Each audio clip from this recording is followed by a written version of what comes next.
Buen día con todos, chicos. Les saluda el profesor Álvaro. Vamos a empezar con la clase de física del día de hoy y nuestro tema inducción electromagnética. Es decir, estamos entrando ya al tema de justamente del electromagnetismo, ¿no? Definición. Se denomina así al fenómeno que consiste en la generación de una corriente eléctrica en un circuito debido a la variación de un campo eléctrico. Miren, pongan mucha atención. Al variar yo un campo eléctrico, un campo magnético, perdón, si yo logro variar, yo voy a conseguir una corriente eléctrica. La corriente obtenida por ese método se denomina corriente inducida y a la fuerza electromotriz que la genera se le llama fuerza electromotriz inducida. Ahorita vamos a hablar de esto. En general se tiene que el movimiento de un conductor en un campo magnético no necesariamente variable produce una FEM inducida, o sea, una fuerza electromotriz inducida, lo que trae como consecuencia que a través de este conductor circule una corriente eléctrica. Experimento de Faraday. A ver, ¿qué hizo Faraday? ¿Qué descubrió? ¿Con qué se encontró? Bueno, estos experimentos consisten básicamente en acercar o alejar un imán de un circuito o contorno conductor cerrado. Esos experimentos permitieron a Faraday establecer lo siguiente. Existe una corriente inducida siempre que exista movimiento relativo entre el imán inductor y el circuito inducido. La dirección de la corriente inducida depende del polo del imán que se acerque o se aleje del circuito y la dirección de la corriente se invierte si se invierte la dirección de movimiento relativo. La magnitud de la corriente inducida depende de la rapidez con la cual se acercan o se alejan al imán. Bueno, ya, para que me entiendas esto, ¿no? Bien, bueno, este gráfico no es el apropiado, ya está. Listo, ¿no? Si esto es un... A ver, un ratito, por favor. Acá lo tenemos. Ya, a ver, ¿no? A ver, un momentito. Ya, listo. Acá tenemos un imán, polo norte, la parte sombreada, polo sur, la parte no sombreada, ¿no? Todo imán produce a su alrededor un campo magnético. Entonces, si yo hago que se acerque y se aleje, ¿no? Genera un movimiento, ¿no? En el imán, ¿no? Puede ser este movimiento así de esta manera. Acá puede haber una pequeña, vamos a decir, una pequeña espira, ¿no? ¿No? Así de esta manera, ¿no? Y lo que pasa es que estas líneas, ¿no? De campo magnético van a ingresar por aquí, ¿no?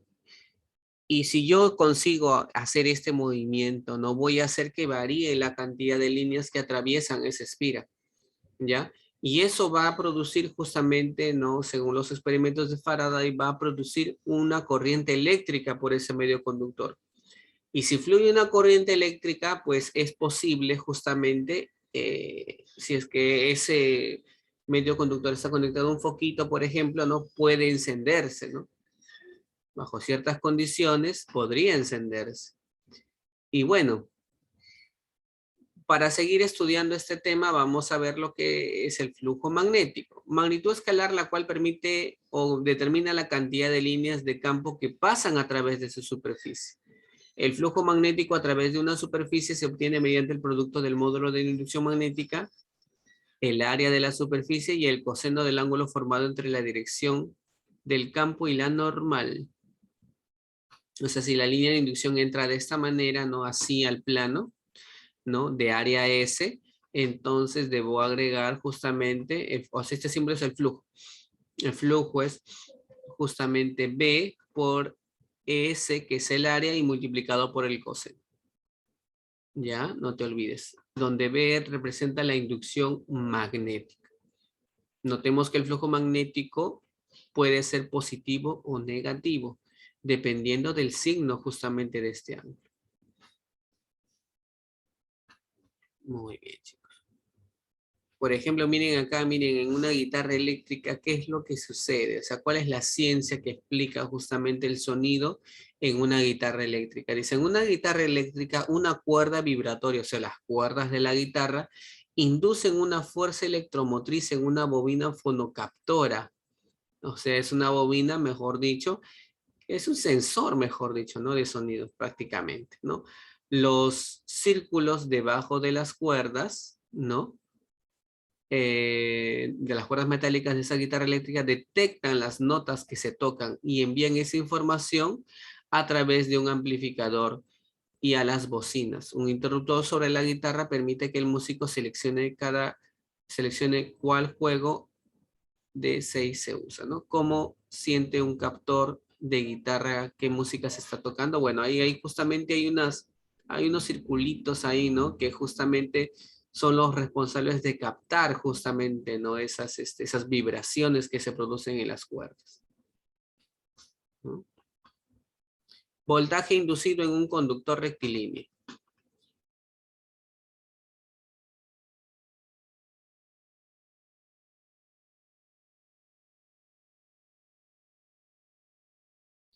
Bien, voltaje inducido en un conductor rectilíneo móvil en un campo magnético. Bien, si bien las leyes de la inducción electromagnética fueron descubiertas basándose en los experimentos, se les puede considerar como una consecuencia lógica de la ley de la fuerza electromagnética, o sea, que la fuerza que actúa sobre una carga que se mueve en un campo magnético, ¿no? Bien, acá tenemos algunas situaciones acá, ¿no? Tenemos un conductor que se mueve en una región donde existe un campo magnético. Esa X que tú ves ahí significa que es un campo magnético entrante, o sea que las líneas de campo están ingresando a la pantalla, ¿no? A la pantalla que ustedes tienen, las líneas de campo ingresan hacia la pantalla, ¿no? Ingresan de esta manera. Cada X representa las líneas de campo magnético, ¿ya? Por si acaso.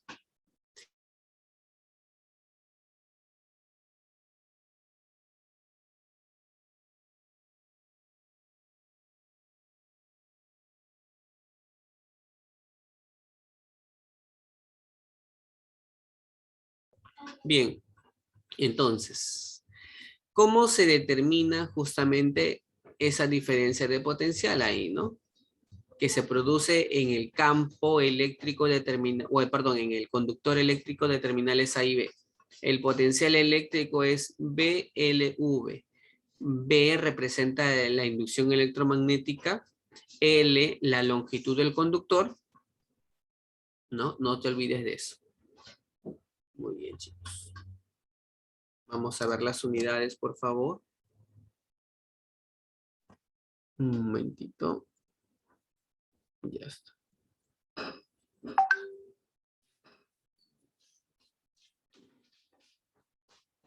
Muy bien, chicos. Bueno, hay por ahí un ejercicio aplicativo. Ah, ya. Ah, perdón, no mencioné el V, ¿no, chicos? Hay un V que no he mencionado. Este V que está acá representa la velocidad con la cual se está moviendo el conductor, ¿ya? Por si acaso. No te olvides que la diferencia de potencial que se produce entre en el conductor de extremos A y B es BLV, ¿no? Donde este V representa justamente la velocidad. Y chicos, ahora vamos a ver algunos ejercicios para entender un poquito más esto. Esto es justamente lo que les mencionaba, ¿no? Un imán que se mueve de esta manera, ¿no? Hace que varíe la cantidad de líneas que ingresan justamente a esta espira, lo cual produce una corriente eléctrica alrededor de este. Un momentito, por favor.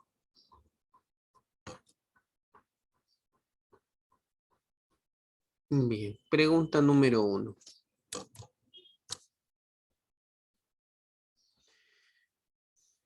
Bien, ¿qué dice ahí? Calcula el flujo magnético, ¿no? El flujo magnético tiene una formulita, ¿no? El flujo magnético tiene una formulita. El flujo magnético es B por A multiplicado pues por el coseno del ángulo que hacen la línea de inducción, ¿no? Es estas líneas que están aquí de rosado, con el plano. Perdón, es con la vertical, perdón, con la vertical ese ángulo, disculpen, no es con el plano, es con la vertical. Si yo quiero hablar con el plano, ya no sería coseno, sino sería seno, ¿no? Bien, entonces reemplazando ahí B, es 5 teslas. No te olvides que la unidad de la, bueno, de la inducción electromagnética es el Tesla, ¿ya? Entonces, B es 5 teslas. En el sistema internacional está en teslas. A es el área. Dice que esta es una región que tiene 4 metros cuadrados de área. Ya está. Está en metros cuadrados, está en el sistema internacional, está todo correcto. Y en este caso, alfa es el ángulo que hace la vertical con justamente estas líneas. Y me doy cuenta de que el ángulo es 0. Bueno, coseno de 0 es 1. Y si yo desarrollo esto, sería 20. 20 que la unidad del flujo magnético es el Weber. Su símbolo es W. 20 Weber. Esa es la respuesta. Ese es el flujo magnético que se produce en esta espira rectangular. Vamos, chicos, tomen nota. Recuerda que esta es tu formulita, ¿ya? Ahí está la formulita. Esta es la formulita para el flujo magnético. 20 Weber. Seguimos. Pregunta número 1, eso sería todo. Pregunta número 2. Halle el flujo magnético a través de la superficie. Bueno, en este caso es directo, no solamente sería B por A nada más, ¿no? Porque las líneas, un momentito por favor.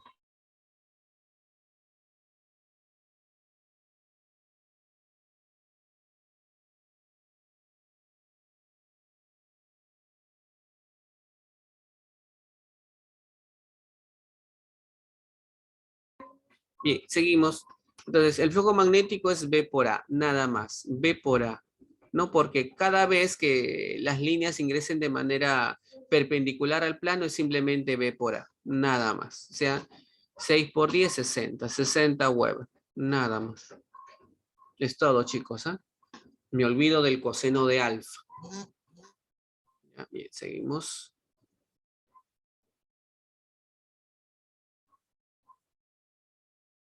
Pregunta número 3.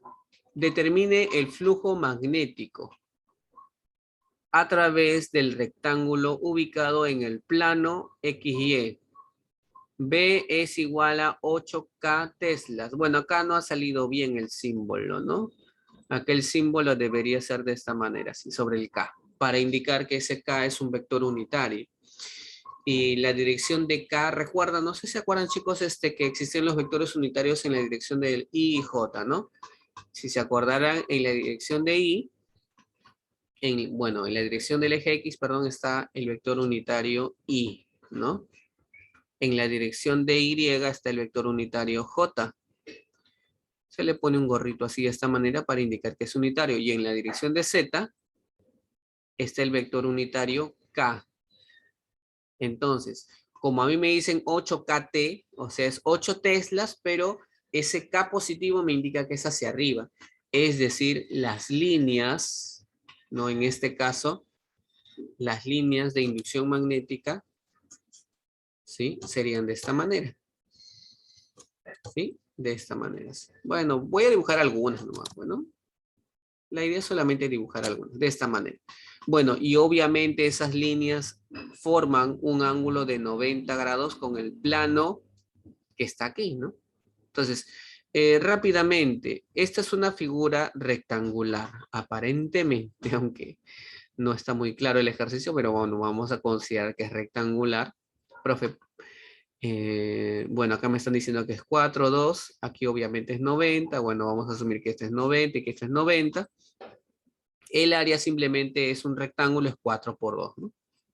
O sea, sería 8 metros cuadrados. Ya tengo B, ¿qué hago? Multiplico. Para calcular el flujo magnético simplemente sería 8 por 8, nada más, ¿no? 8 por 8, o sea, 64 Weber, nada más. Y chicos, ahí está, ese sería el flujo magnético, ¿ya? Muy bien, seguimos, chicos, ¿ya?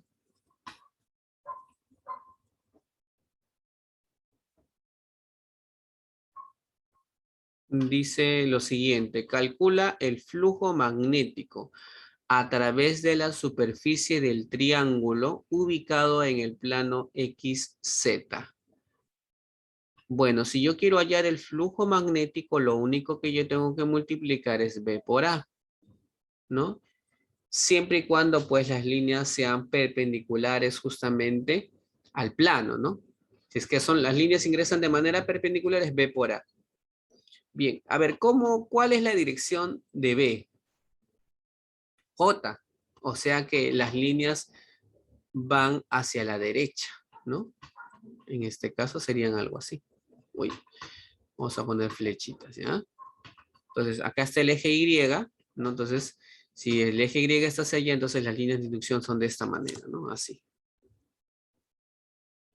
Bueno, así, así, no, en fin, ¿ya? O sea, son de esa manera. Ya, listo, profe. Y ahora, o sea, este es el campo, bueno, la inducción electromagnética. Ya, ya, pues lo único que hay que hacer es reemplazar. El flujo magnético sería B. ¿Cuánto vale B? 12. 12 teslas en la dirección J, ¿no? Por el área. Este es un triángulo, ¿no? El área del triángulo es base por altura sobre 2 o cateto por cateto entre 2. El área sería 10, ¿no? Y el flujo magnético sería 120 Weber. Nada más. Chicos, 120 Weber es todo. En la 4 seguimos. ¿Alguna pregunta, chicos? Bien, seguimos. Pregunta 4 queda. Vamos a la pregunta 5. Halla el flujo magnético a través del cuadrado ubicado en el plano IZ. En el plano IZ. Muy bien. A ver, bueno, tú sabes que el flujo magnético es igual a B por A, siempre y cuando las líneas de inducción magnética ingresen de manera perpendicular, ¿no? A ver, aquí me dicen que B es 6KT. K tiene que ver con el Z, ¿sí o no? O sea, están en la dirección de Z. Ahora, significa que las líneas de K de inducción magnética serían de esta manera, ¿no? Hacia arriba. Así. Y acá tenemos un problema. ¿Cuál es el problema? El problema, chicos, es que las líneas no están, o sea, a ver, vamos a considerar, ya, digamos que, bueno, voy a quitar mi fondito ya un ratito. Rápidamente, un ratito, por favor. No, ya está. Miren, acá digamos que esta sea mi espira, no digamos que sea circular, ¿ya? Para que exista un flujo magnético, las líneas tienen que atravesar, ¿no? Justamente la espira. Deben ingresar hacia ella. Si ingresan, van a producir un flujo magnético. Ahora, las líneas pueden ingresar de esta manera, ¿no? Así, de esta manera, ¿no? Así, las líneas, así, ¿no? O así. Pero ¿qué pasaría si las líneas fueran así? Las líneas no están atravesando nuestra espira. Y si no atraviesan la espira, no hay flujo magnético. No existe flujo magnético si es que no hay líneas que atraviesen justamente esa espira. Por lo tanto, de acuerdo a esta figurita que vemos aquí, entonces en este caso el flujo magnético es nulo porque no hay líneas que atraviesen esa espira cuadrada. ¿Ya? Es cero la respuesta ahí. Seguimos. Chicos, ¿está claro? ¿Alguna preguntita? Para que exista un flujo, mira como aquí, mira la figura 1. Hay líneas que están atravesando, ¿no? La espira aquí, bueno, no sé, trapezial o cuadrada, ¿sí? Bien. Pregunta siguiente.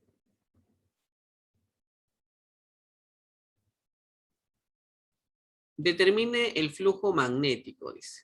¿Ya? Determine el flujo magnético a través del círculo de radio R. Muy bien. A ver, vamos a hacer un pequeño espacio rápidamente. Y ya está. Esta es la pregunta número 6. Por favor, mucha atención. ¿Qué dice la pregunta 6? A ver, un momentito. Ya está. Determina el flujo. Bueno, yo sé que el flujo magnético, ¿no? Es igual a B por A. Y si es que las líneas forman un ángulo con el plano, yo puedo cambiar a seno o coseno según me convenga, ¿no?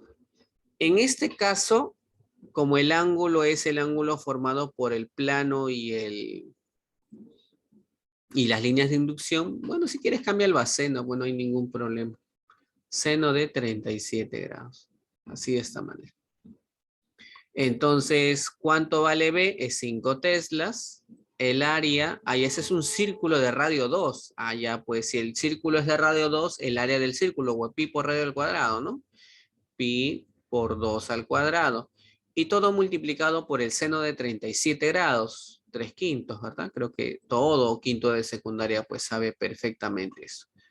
Bueno, aquí nomás al costadito, 5 con 5 se va, este es 4, este es 3, sale 12. 12 pi Weber. Y esta es toda la respuesta acá, chicos, ¿ah? Por si acaso. Repito, 12 pi Weber, la respuesta en la pregunta 6. Vamos a la 7. Calcule la intensidad de campo magnético, ¿no?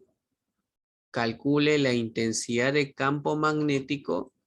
Dice B, para que el sistema, para que el flujo magnético a través de la superficie rectangular sea 9 Weber. O sea, ya me están dando el flujo magnético, ¿no? El flujo magnético, perdón, su símbolo. Me están diciendo que es 9 Weber, ¿ya? Me están dando el área de esa región rectangular, bueno, el área prácticamente, ¿no? El área sería 6 metros cuadrados, bueno. Y yo debo recordar que el flujo magnético es B por A por, bueno, en este caso como el ángulo es el ángulo formado entre la vertical y la línea aquí de inducción magnética, entonces me convendría colocar el coseno de ese ángulo. Entonces date cuenta entonces en la pregunta 6 y 7 cuál es la diferencia, ¿ya? ¿Cuál es la diferencia? Profe, pero no puedo trabajar solo con seno. Claro, tú puedes trabajar solo con seno también para que no estés haciéndote problema cuando es seno, cuando es coseno. Claro, es que si tú quieres trabajar solamente con línea seno, miren, por favor, entonces si tú quieres hacer eso, recuerda, se usa seno, pero para usar la línea seno tiene que ser este angulito que está acá. El ángulo entre el plano y la línea. Y ese ángulo es 37, pues sí. Ya, pues entonces yo trabajo con este ángulo. Por el seno justamente de 37 grados. Así. Ya no te olvides. Si quieres trabajar solo con seno, trabajas con ese ángulo que está ahí de negro. El ángulo entre el plano y la línea de inducción. Si quieres trabajar con coseno, trabajas con la vertical y la línea de inducción, como tú quieras. ¿Ya? Entonces ya, trabajemos solo con seno. Ya está. Ya, pero este flujo magnético es 9, es igual a B que no se sabe por A, pero A es 6 por seno de 37, 3 quintos. ¿Sí? Tercia 1, tercia 3, tercia 1, tercia 2.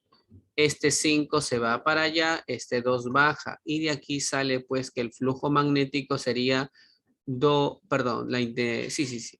Este B es inducción magnética, disculpe. Vamos a poner bien, ¿ya?